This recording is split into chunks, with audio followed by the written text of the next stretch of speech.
David and Kim Carpenter have been planning their big day for months, but when a serious illness landed David in hospital 2 weeks ago, their hopes seemed dashed. Then, just 2 days ago, they decided to go ahead anyway and tie the knot in the gardens at John Hunter Hospital. A moving ceremony took place late this afternoon in front of dozens of guests, ensuring for all involved this will be a New Year's Eve to remember.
Narelle Woodland and her children wanted to start 2004 with a bang, but she and her friends got more than they bargained for when they became violently ill after swimming in this section of the river at Clarencetown. About 16 children got sick. The symptoms were vomiting, diarrhoea. We found some rashes on some children, headaches, and really bad pains in the stomach. I just vomited and couldn't stop, and then I had to go vomit in a bucket, and it was just violent and just couldn't stop, and all the kids were vomiting. The families who had been holidaying in a local caravan park have ruled out food poisoning as a likely cause, saying they didn't all eat the same food. It can only be the water that we can put it down to. Hunter Public Health is investigating the matter. As well as testing the river for viral and bacterial strains, they'll be testing those who fell ill. It'll take several weeks until the results of the investigation will be known. In the meantime, Hunter Public Health is warning people to be cautious when swimming in still water. Daniela and Tilly, NBN News.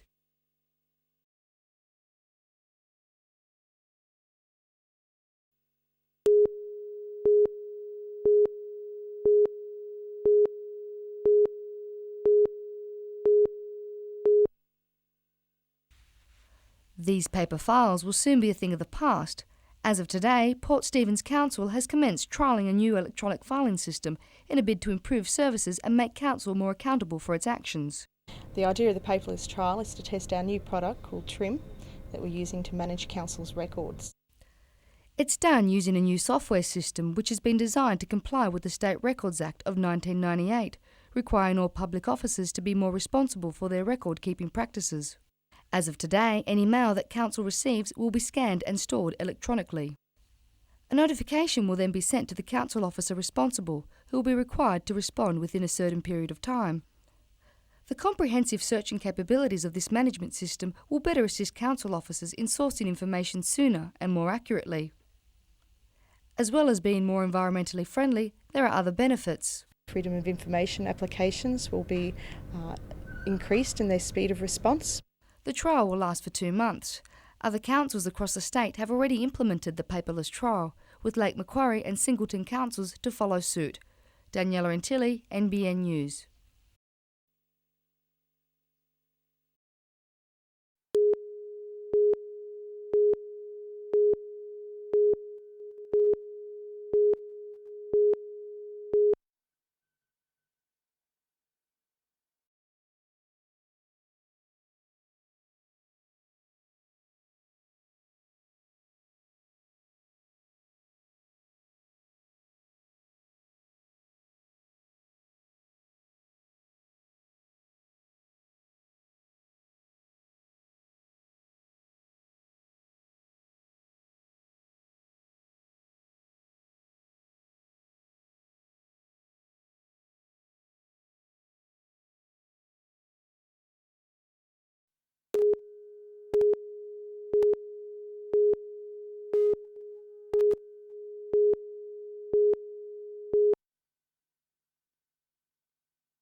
The Hunters coal mines have come a long way since commercial underground production began in the 1880s. Pick, shovel and skip may have given way to machinery, but the industry's risks remain much the same. High levels of methane gas or coal dust can cause an explosion, while fire in a coal seam is another serious danger. Mines Rescue General Manager Murray Bird says even though mining technology has advanced, friction has been added to the ways fire starts below the surface. You've got a lot of heavy machinery running around and conveyor belts running, and then there's electricity. Most of the machines are run by electricity, so you can get an electrical fault. From there you're probably going to spontaneous combustion or contraband. The Hunter has had numerous mine fires and explosions over the years, and in some cases coal seams near the surface continue to burn. Burning Mountain, which was in my district when I was up in the valley, and that was probably from a bushfire and got an outcrop, caught alight, but it's been going for many a year. And the method of fighting the outbreaks has changed over the years. Mines Rescue now relies on oxygen starvation to smother underground fires. Nowadays, with the analysis we do, we know exactly when to get out. At least we know the men are safe, and now we're working on techniques to fight fires from the surface. Gary Blair, NBN News.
Matt Shanahan's visit to the physio has become somewhat of a ritual for the Hunter captain, making sure that ankle injury doesn't flare up. But there was nothing routine about the Pirates' nail-biting win against the Taipans on Saturday night, starting the new year with a new record. We're undefeated for 2004, so that's the way we plan to stay. We've got a tough weekend this weekend, but the guys have got a lot of confidence coming into it. Playing back-to-back games away from home, if the Pirates ever had a chance to prove the critics wrong, it's this weekend, starting with Townsville on Friday night. They've just sacked their import, so they're fired up as well, so I'm sure that they were hungry for a win. They just got beaten pretty badly by Perth last week, so they'll be all fired up, ready to go, and we beat Cairns obviously, so that they're ready to go as well. So it's Adam McKilrick, NBN News.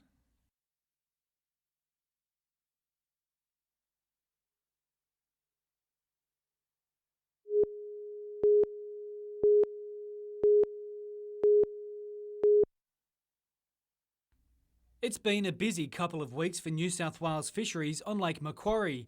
39 illegal crab traps have been confiscated since Boxing Day. These ones found off Wangi were even equipped with lights.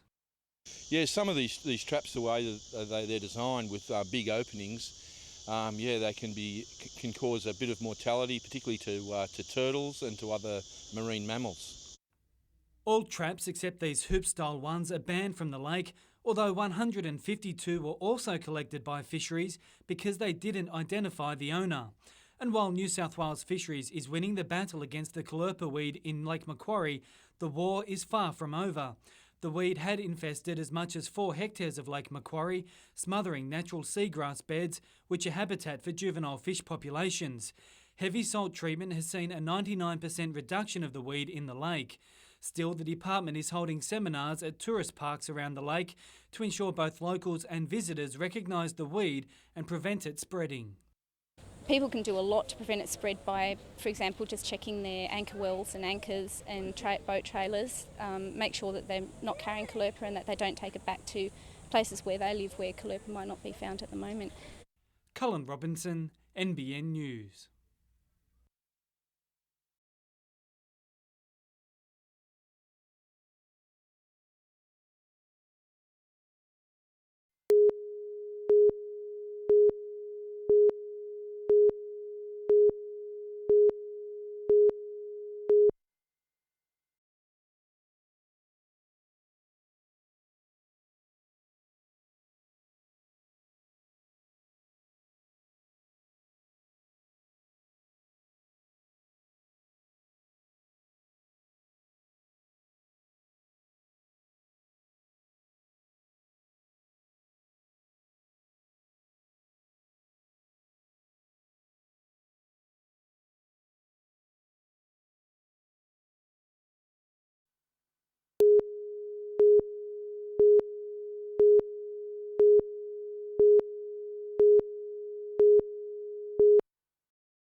The Memorial Grove in the southeast corner of Civic Park was dedicated on November 12, 1961.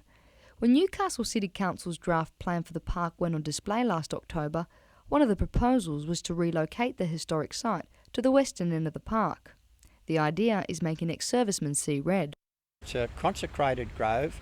It's dedicated to those men and women who have given their lives in war for peace and for the nation.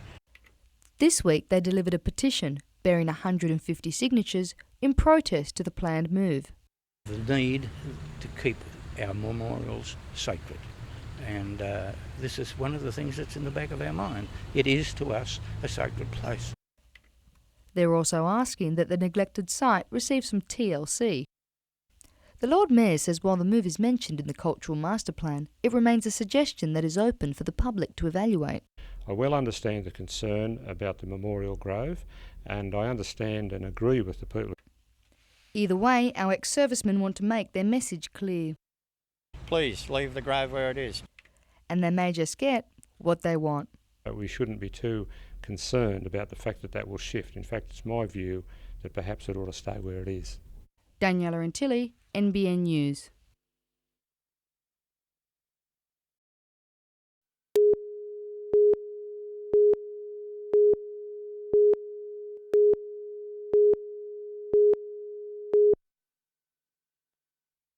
Why do some birds have brush-like tongues? Why are some birds nocturnal? Do wombats have a tail or do they have a pouch? These kids are about to discover these answers and learn some of the secrets of our precious wildlife. They're part of the Blackbutt Reserve Junior Ranger program.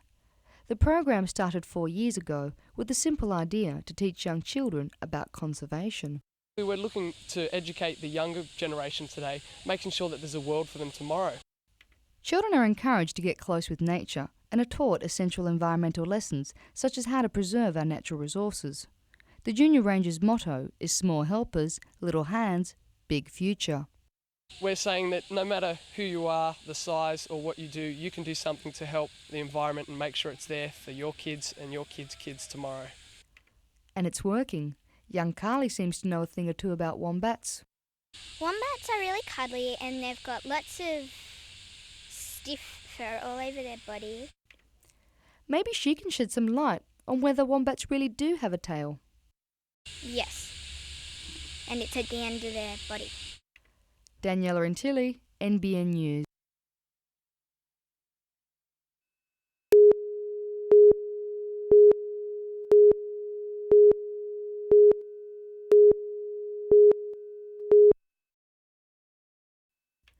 The statistics are disturbing, with more than one fatal accident on the Pacific Highway every week last year.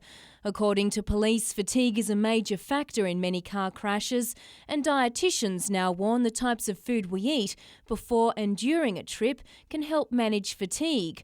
Dietitian Cheryl Watterson says driving on a long trip with a stomach full of fast food can be a deadly mix. Well, if you eat a large meal, most people will know this experience. It slows you down, takes longer to digest. You often have a feeling of lethargy afterwards, so it doesn't really go with that alertness that you need for driving.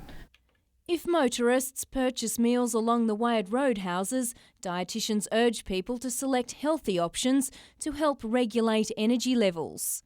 You can choose the salads and the sandwiches and the fruits and the yogurts and the low-fat milks, for instance, over the hot chips. They also suggest thinking ahead by packing food and drinks for the trip. And police say pausing to have a healthy snack every 2 hours can re-energise both the driver and the passengers for the remainder of the journey. If a driver is planning to take a holiday or go away on a long trip, first off they should have sufficient sleep before they travel, so that they're not tired once they even get into the car, and once they have, take a break every 2 to 3 hours. Jane Goldsmith, NBN News. Flights, which is unfortunate.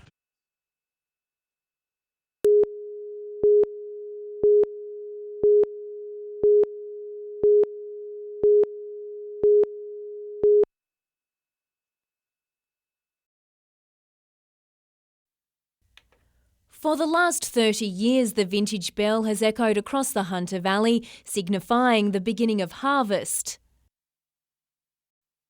It's the most exciting, not to mention the busiest time for winemakers, with all systems go 24 hours a day for about 3 months. Rothbury Estate in Becolban is the first vineyard to start harvesting, picking fruit last night and today crushing the 200 tonnes of Chardonnay and Pinot Noir for sparkling wines. Certainly the vintage is going to be up on last year, which was very much a drought year. Whites are going to yield very, very well. Reds in some areas, in the more mature vines, I think they'll certainly be better than last year, but they certainly won't be up to the normal 10-year average. And with favourable weather throughout the season, the grapes are bursting with flavour and weighing down the vines. We've had very, very good spring rain. The vines have grown very well. We've had good warm conditions over Christmas and New Year. And on Friday night we had an inch of rain, which was absolutely perfect.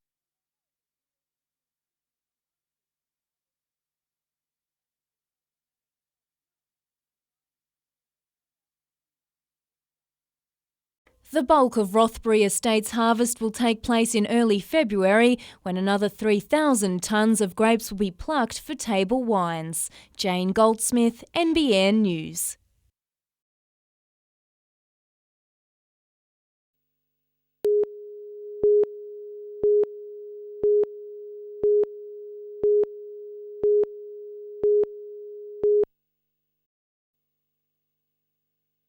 With the future for prospective undergraduate students clearer as of today, there was a steady flow of inquiries at Newcastle University's Student Services Centre. Hundreds, however, let their fingers do the walking, with operators at this call centre fielding an average of 135 inquiries each by lunchtime. It's an indication of the demand to study at the institution. We've made nearly 6,000 offers, but of course we've turned down over 4,000 people who would have preferred to come to Newcastle University and have a UAI that in fairly recent years would have got them a place in a university. Health, science and teaching professions are in highest demand. Those wanting a place in front of the class now need a university admission score in the low to mid-80s. As to the cost of a degree, Professor English says students can expect an early answer. The University Council is meeting in March to have a look at a number of issues about increased HECS or any changes in HECS and any introduction of fees. And those who've received an offer are being encouraged to snap it up. While some universities will make late and final offers, Newcastle University doesn't expect to be offering any other opportunities. Gary Blair, NBN News.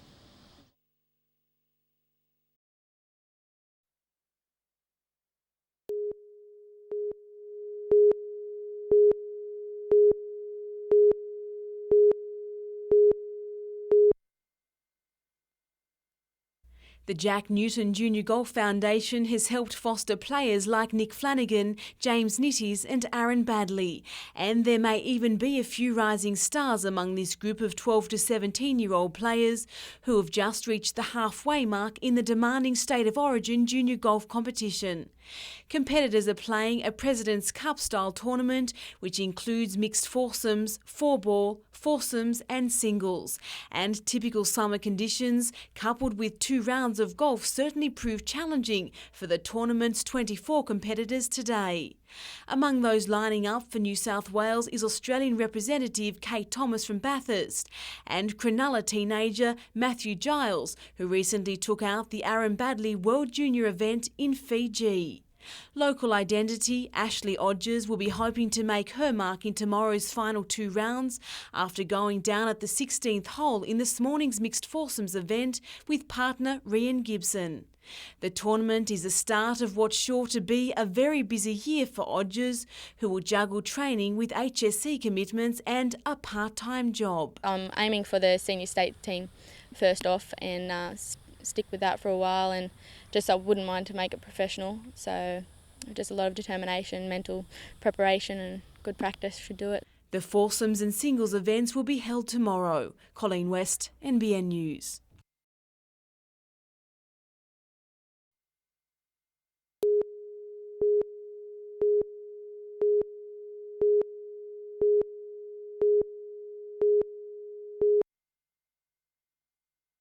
The Pirates are hoping to cause a stir, stealing the thunder of the mighty Sydney Kings, who sit in the top 3 of the NBL ladder. We'll be going out tonight to hopefully shake things up in the playoff race. These guys are still fighting for top spots there, and hopefully we can play a big part in deciding who finishes where. It's a big ask from the underdogs, who have won only 2 games this season, but they're enthusiastic nonetheless. But these guys are playing for jobs next year, as well as myself and everyone else on the staff, and just playing for sheer pride. In soccer, and Newcastle United may be walking the finals tightrope, but players are being literally squeezed for all they've got ahead of Sunday's NSL match against Sydney United. This afternoon, 15 players, including captain Robbie Middleby, took a break from training to try something a little different, and it certainly got the blood pumping. And in a major loss to the side, it's been confirmed that Joe Wheelhouse is unlikely to make it back onto the field this season after injuring his ankle. Colleen West, NBN News.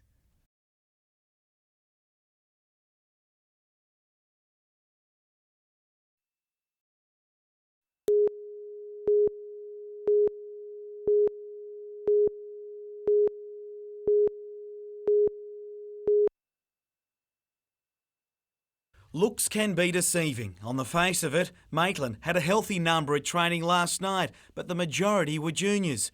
It looked like time had run out, but while players continued, desperate coaching staff and officials came up with a plan. The general consensus was of some of the old boys in the committee as well and the players that we give it another week. They'll hold a public meeting at Maitland Leagues Club next Thursday night in the hope they can attract community support, but most importantly, extra players. If they can't, the club would have to sit out for a year like they did in 1990, and some believe that'd leave the pickers plucked. I don't want to see that ever happen again to Maitland. I really mean that, and I don't know if we'll get back in. It's not like the club doesn't have a lack of money, but with a strong second division competition in the area attracting many would-be pickers, the lure of playing top-grade football may be losing its lustre. I know they have close ties with their local communities, you know, in West Maitland, East Maitland and Morpeth and so on, but think of themselves a little bit and come to First Division football. Unlike the sports ground, the meeting will be open for everyone to attend. After the Thursday night meeting, and then on that Tuesday there'll be a decision made one way or another. Meanwhile, the league met with Waratah Mayfield officials as well today, but say after fruitful talks, the Cheetahs are on track to overcome financial problems plaguing them ahead of the 2004 season.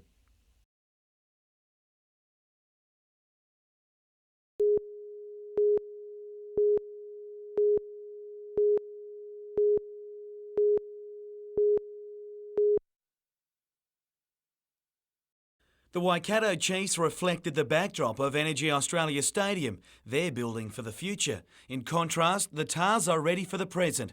After years of underachieving, the Wallaby-laden squad are again showing signs that this could be the one.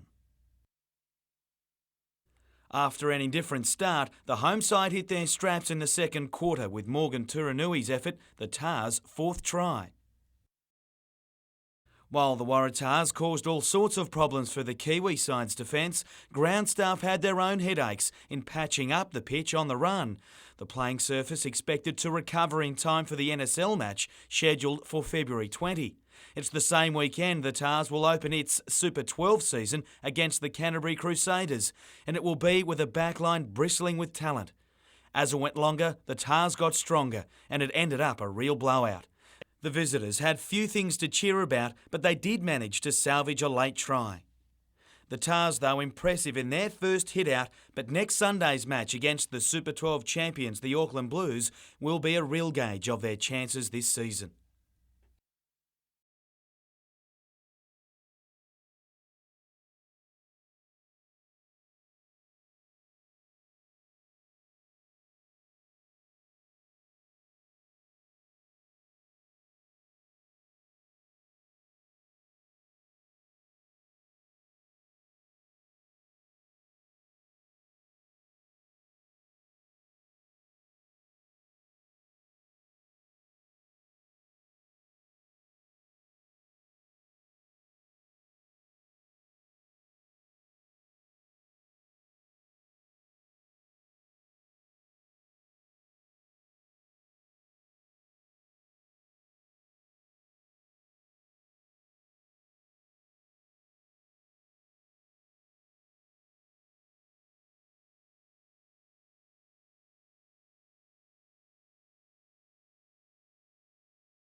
After playing the top three sides in a horror stretch of 5 games over 12 days, the Pirates now have the luxury of preparing all week for the clash against New Zealand on Friday night. We know exactly what we need to do to win this game, so I mean, if we don't come away with the win this week, it will have no one else to blame but ourselves.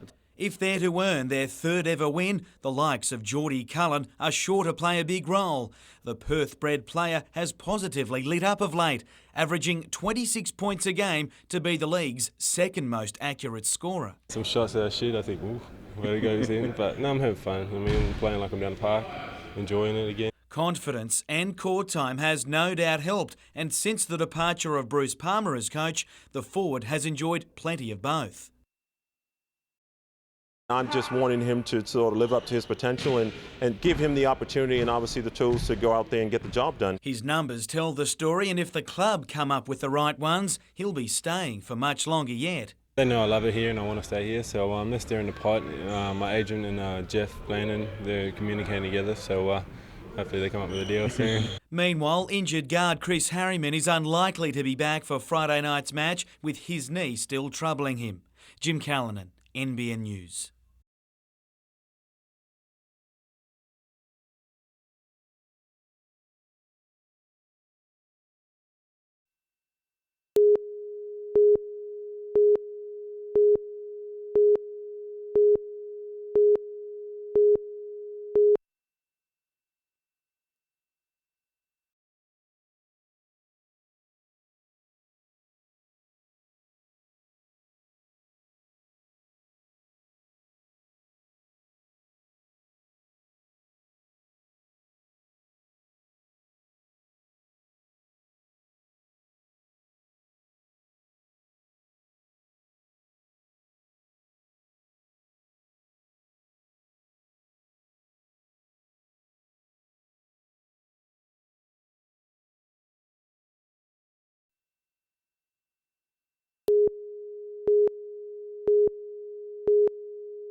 Up until this summer, many people might have spoken about Peter Senior's career in the past tense, but the 44-year-old is currently enjoying a career revival, highlighted by his win in the Australian PGA. I played pretty well at the Aussie Masters at Huntingdale, and I thought the form was pretty good, and then to win the following week, it's just given me a little lift that I want to get out there and play golf again.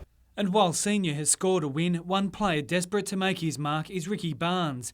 The 23-year-old Californian won the 2002 US Amateur, and after playing in the world's biggest tournaments, he turned professional. Started off a little rough about 4 or 5 months ago, and things have started to pick up a little bit. In December, he finished equal ninth in the Australian Open and is considered by many to be one of the next superstars of American golf.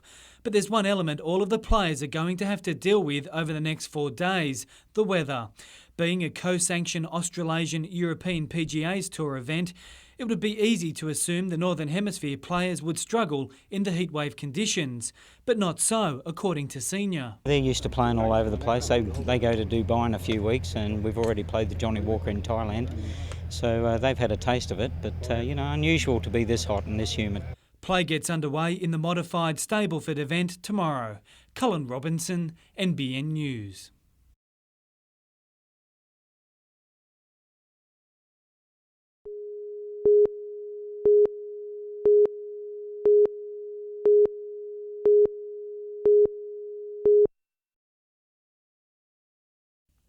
Australia has a long tradition of sending its policemen and women overseas on peacekeeping missions, but that could be about to change. The government really don't give a damn about police. We're not high profile, we're always there doing a job. Norm Webber is the National Research Officer for the UN Police Association of Australia and is in hospital receiving treatment for an injury related to a mission to Cyprus in the mid-1960s. But it's from this bed the policeman is fighting what he fears is a federal government move to limit benefits for police who serve overseas. Currently, police officers come under the Veterans Entitlement Act with military personnel, but a new bill that was meant to be released in Parliament yesterday, before Liberal backbenchers revolted against Veteran Affairs Minister Dana Vale, called the Military Rehabilitation and Compensation Bill, only includes those who have served for the Defence Forces and not the police. Mr Webber is concerned that will leave police with inadequate cover when they volunteer overseas. It means that police who attend to a UN mission or a peace enforcement mission anywhere in the world won't have the same benefits, for example, that the military, with their new bill, will still receive. And if a solution isn't found, he'll be advising against his members volunteering on future missions. Cullen Robinson, NBN News.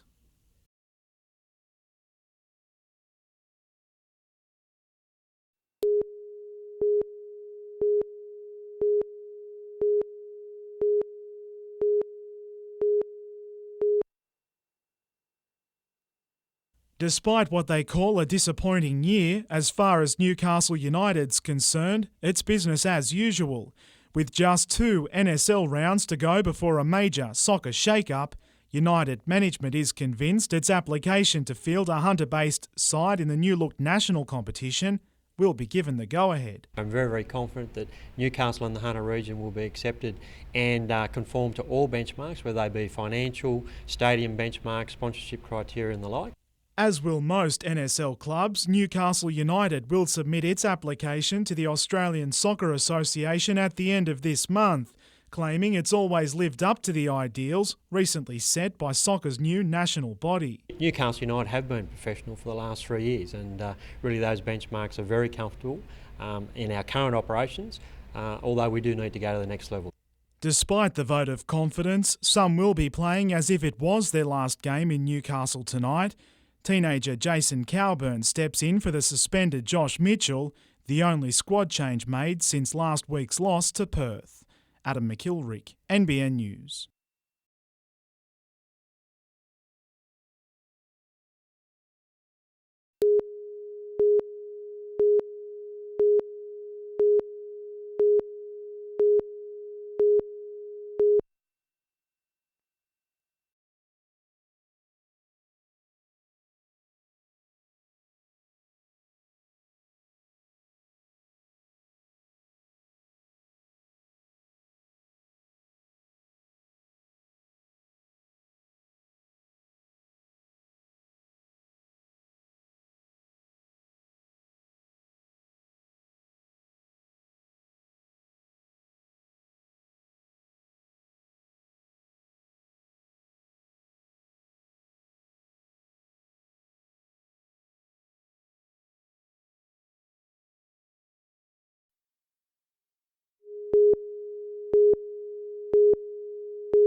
After a string of podium finishes this summer, highlighted by wins in the 100 and 200 metre track events in Melbourne, Joshua Ross feels he's ready to take on the world.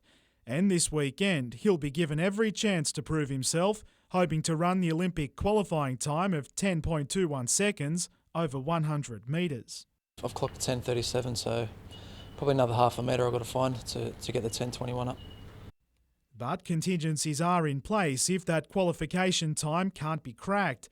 His coach says they're keeping their options open, confident Ross will, in some capacity, be competing in Athens. He's definitely going for the real A, but it'd be nice to go for the 1 or the 2 if you get the A time up, and there's plenty of time after it too, so they give you about another 6 weeks. Considered one of the favourites going into the qualification round, up there with Matt Shervington, it's not bad for someone who only gave running a thought 3 years ago. I never thought I'd be in this position. A few years down the track, I didn't think I'd get this far, but just taking it one step at a time, and it's all exciting. I'm just enjoying it. Adam McIlrick, NBN News.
Melanie Sexton's the first to admit cross-country running will be the first sport to get the chop if her studies and triathlon career all get a bit much.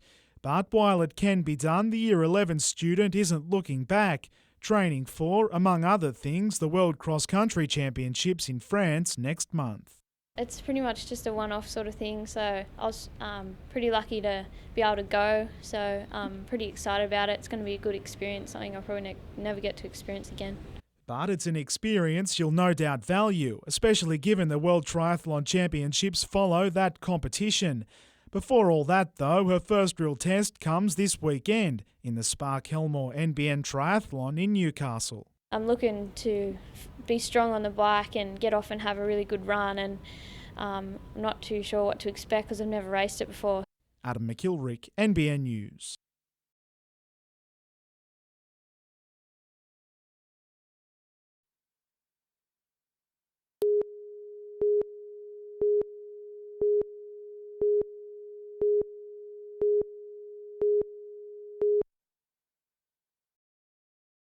Six months ago, this was the sight that broke the hearts of Newcastle fans. Andrew Johns out for the remainder of the season. The team never recovered under the weight of a massive injury toll. 2004, though, is off to a brighter start. The team's biggest names are fighting fit and set to take the field against the North Queensland Cowboys in a trial match this weekend at Mackay. And taking his place at halfback will be the player many call the world's best.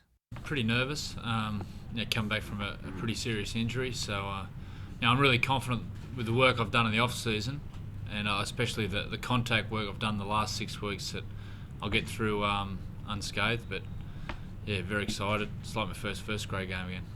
There's also the prospect of leading Australia against New Zealand in April in front of his home crowd. Newcastle beat bids from cities including Sydney and Brisbane to host the Anzac Test, but John says that has not entered his mind. Individually, my focus these days is on club performances and win the premiership in Newcastle. Rep footy is not my motivation. But with the appointment of Wayne Bennett as national coach, debate has followed as to who will captain, and New South Wales's pick isn't buying into any of it. There's not an issue between me and Lockie. I've said to him that if he gets a position, there's no problem. Likewise with me. So suppose sooner the better to find out. Cullen Robinson, NBN News.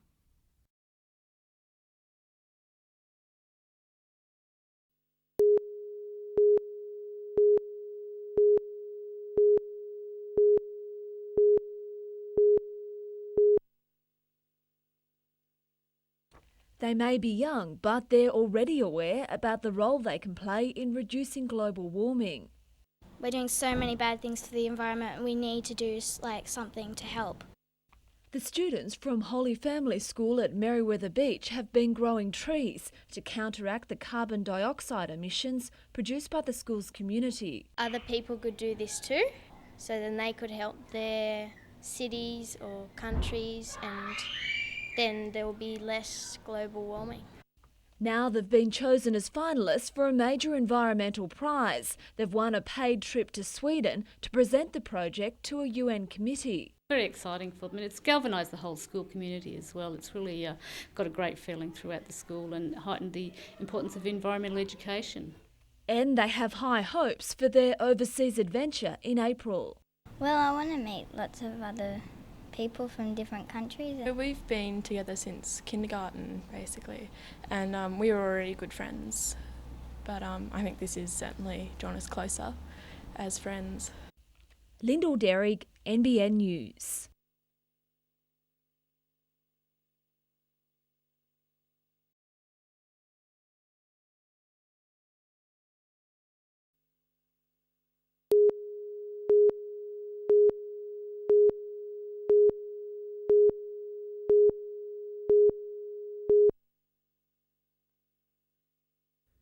Together with partner Robert Newbury, held and requires dialysis every second day. He was among a group of people who attended a special event today as part of Organ Donor Awareness Week.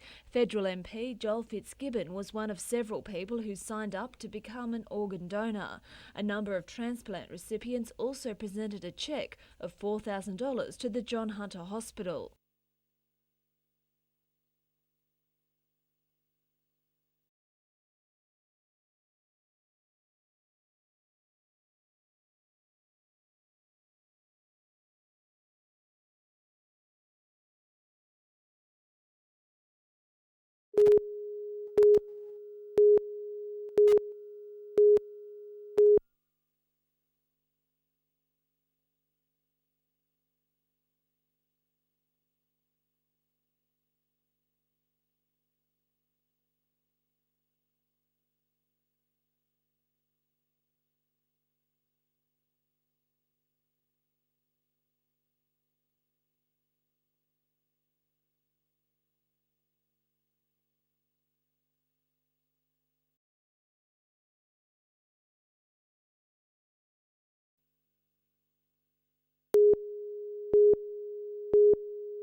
That's why the National Rugby League and the Hunter Academy of Sport have joined forces to create the NRL Referees Academy. The pilot program will give the Central Coast, Newcastle and Upper Hunter refs the latest training from the top whistleblowers in the NRL.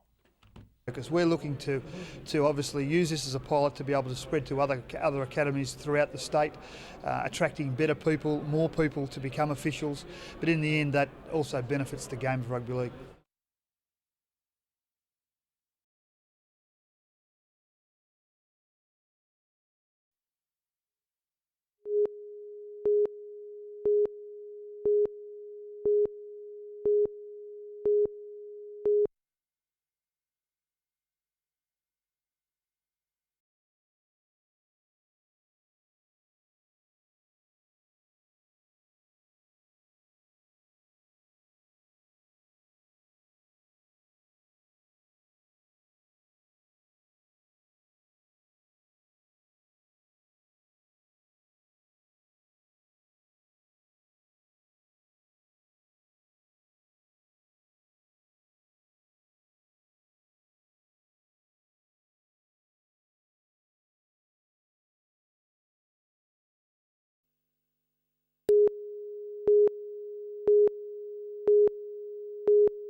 Together with partner Robert Newbery, Helm won Australia's first gold medal in World Championship history for the 10-metre synchronised platform event.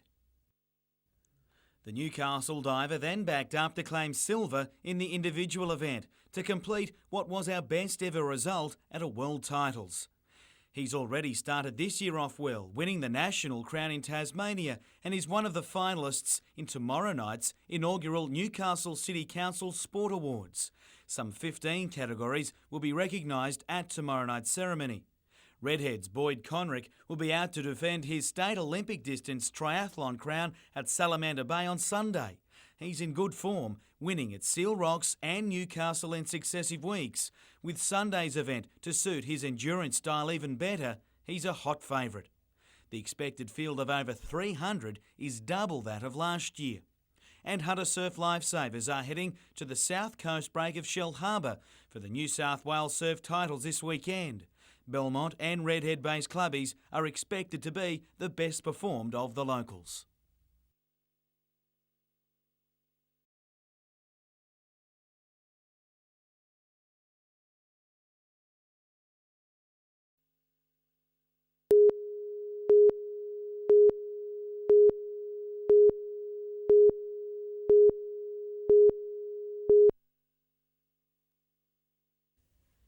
This community hall at Marmong Point is lucky the Triton Owners Club of Newcastle came along. Had it not been for this group of 50 retirees, the hall might not even be standing today. Pretty much dilapidated. The council were at two minds what to do with it, whether to tear it down or renovate it. The Woodworking Club took on the project and spent 1,500 hours replacing broken windows and panels, mending leaks in the roof and painting the entire building inside and out. Now Marmong Point can keep its hall and the club has a base. Because when it's not restoring community halls, the Triton Owners Club is making toys and specially designed furniture for disabled children at the John Hunter Kids Club and the Early Prevention School at Curry. And that is certainly a cause worth working for. Jessica Phyllis, NBN News.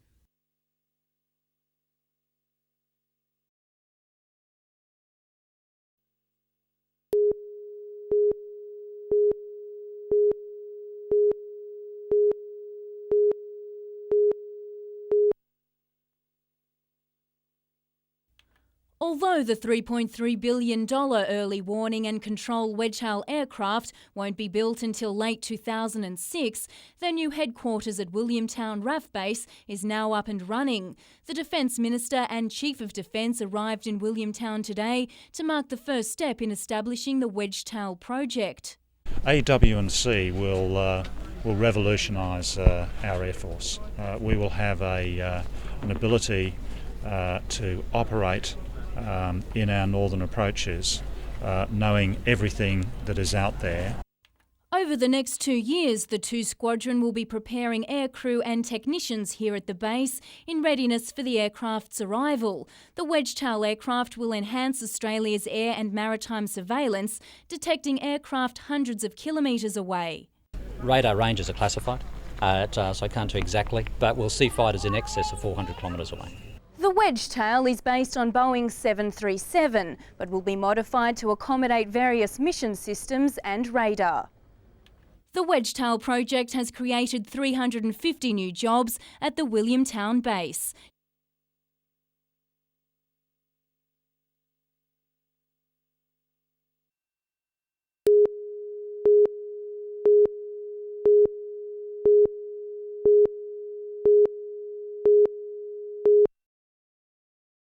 Of the US mission and the UK mission. Now the UK mission is called Beagle 2 and the US mission... Stop is an exceedingly important command.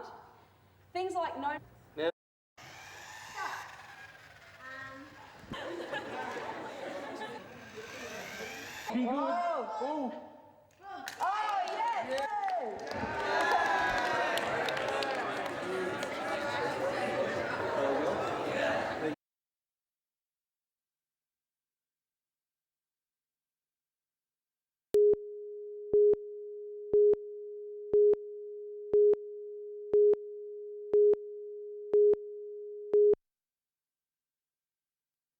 Unbeknown to those who found it just how potent the Mark 17 British mine was, a local fisherman took footage of the bomb, which measured some 1.8 metres high and 1.2 metres wide.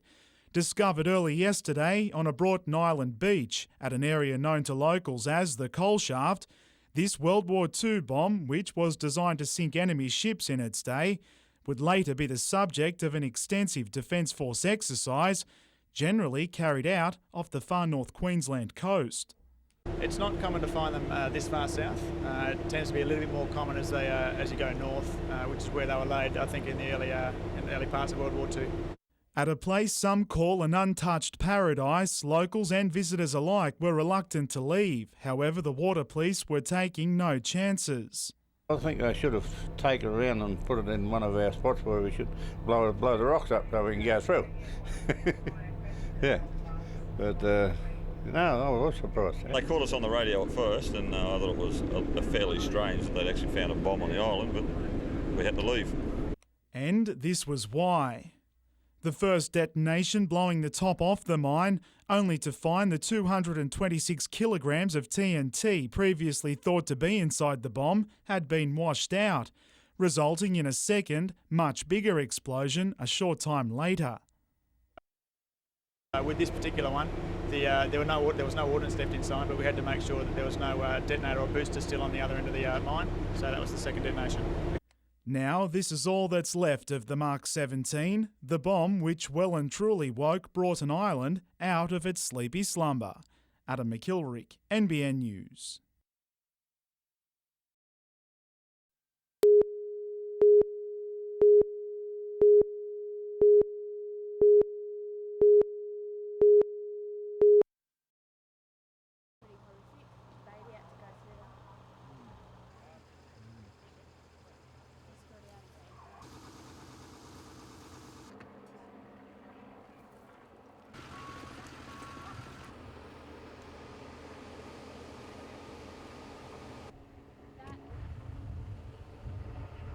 I put to the Minister that it is dangerous, that there should be passing lanes and slip lanes.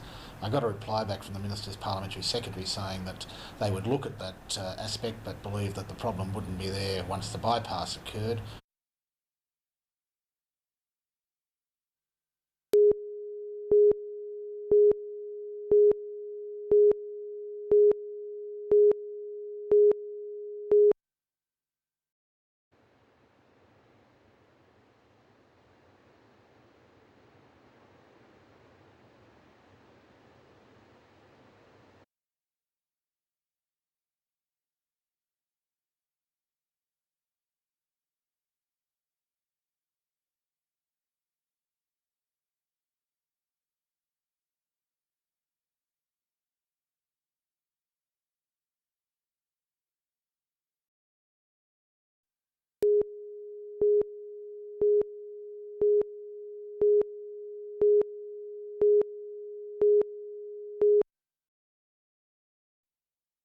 Charred timber walls and broken glass were an unsightly greeting for students as they arrived at university. For others, it was a vivid reminder of yesterday's devastating fire. It started in the Southern Cross Lounge in our Alloy Thai restaurant. It was a fire under the range hood there, and that spread from the back of the range hood up through the building. All shops and services inside the Shortland Union building are now closed, except for one coffee shop which did a roaring trade today as students hunted down their caffeine fix, their usual haunts now out of bounds. I'm not sure how long it's going to be closed for, but I mean, most students have lunch there every day and there's lots of services in there that we use, so no one's really sure what to do today. The fire destroyed the Union News Agency, a takeaway, the Southern Cross Lounge and Bar, as well as Union offices. Yes, there's 22 years of memorabilia gone up in smoke, and I'm told by the fire people it's not even worth looking in the rubble, which is unfortunate. A lot of the history of the Union's been lost.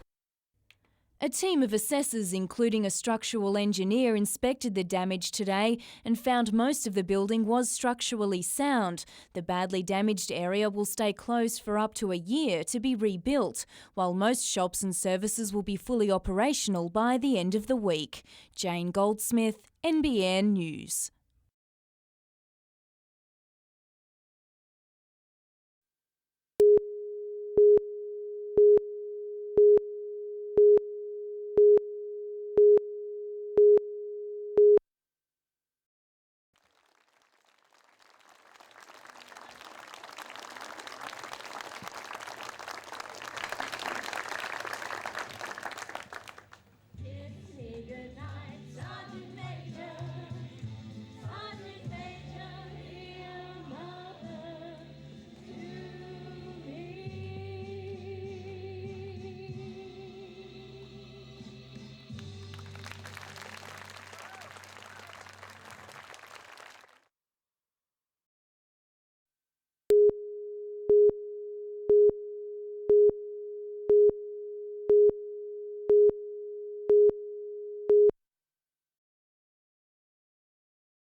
The silence at the Southland coal preparation plant is something that was expected to come to an end in the near future.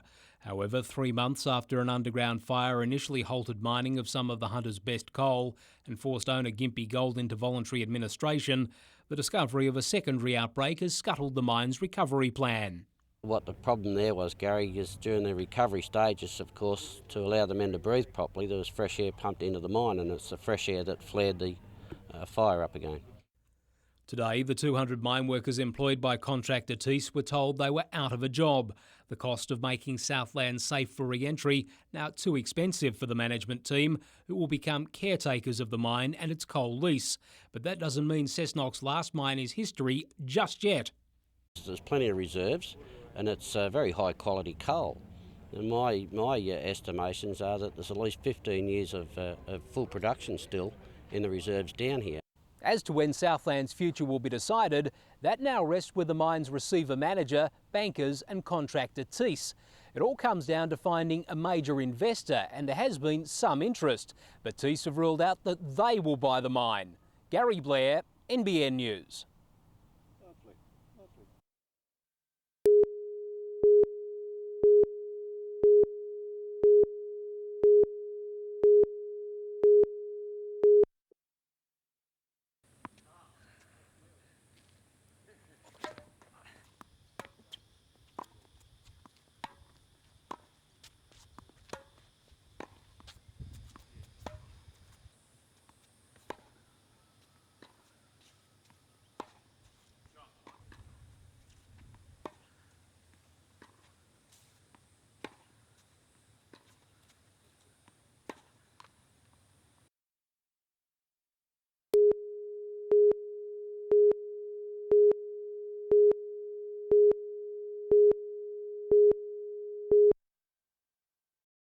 Picks up Richardson away for Lowry, it's catch and pass and it's a try. Quinn has gone in on the eastern...